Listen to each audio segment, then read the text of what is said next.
અમે 1 મહિના પહેલા અહીંયા એડમિશન લીધું હતું હા અને એડમિશન લીધા પછી અહીંયા છોકરાને ગમતું નથી અને ભણાવતું નથી સારું, એટલે ગમતું નથી એટલે બીજી સ્કૂલમાં જવા માંગે છે.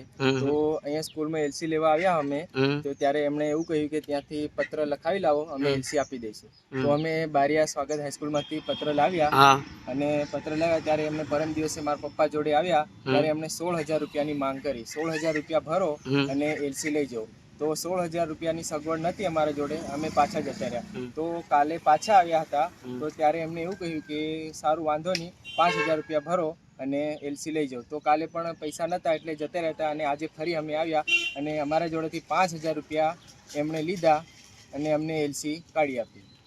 પાવતી આપી? હા, એમને અમારા ટ્રસ્ટમાં જમા કરાવીશું એવું કીધું. અમારી માંગ એ છે કે ખરેખર સ્કૂલોમાં બધીઓમાં બધા છોકરાઓ એલસી લેવા જાય છે તો ખરેખર એમના જોડેથી પૈસા લેવામાં આવે છે કે નથી એ અમારે એડમિશન લીધું ત્યારે અમને કોઈ માહિતી આપવામાં આવી નથી. અમે એડમિશન લેવા ગયા ત્યારે એમને એવું કીધું કે આ સરકારી સ્કૂલ છે, એમાં કોઈ ફી બી છે નથી અને એટલા માટે અમે એડમિશન લીધું હતું. અને પછી આ છોકરાને નથી ગમતું અને એલસી લેવા આવ્યા ત્યારે અમારા જોડેથી પૈસા એમણે લીધા. એમણે એવું કીધું કે આ બધો જે પૈસા અમે લીધા એ આ ટ્રસ્ટમાં જમા થશે એવું કીધું.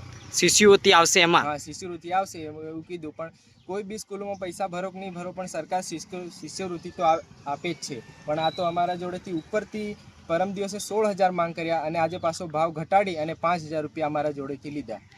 એમને કીધું કે આ 5,000 રૂપિયા જે છે અમે લીધા એ તમને સરકાર સ્કોલરશીપ પેટે આપશે એવું કીધું. પણ સ્કૂલમાંથી નહીં, જે હવે પછી જે સ્કૂલમાં તમે એડમિશન લેશો એ સ્કૂલ તરફથી તમને મળશે એવું કીધું. અમારી માંગ એ છે કે કોઈ પણ વિદ્યાર્થી સ્કૂલમાં એડમિશન લે અને ત્યારે એલસી લેવા આવે તો આટલો બધી મોટી રકમ એવું માંગે છે તો પછી આદિવાસી સમાજ જોડે આટલા પૈસા હોતા નથી અને તે કેવી રીતે ભરી શકે. અને જો દરેક સ્કૂલોમાં એવી રીતે છોકરા ન ગમે તો 2-3 સ્કૂલો બદલે તો પછી આ 5,000 રૂપિયા 16,000 રૂપિયાની માંગણી કરે લોકો તો એ પછી ક્યાં જાય.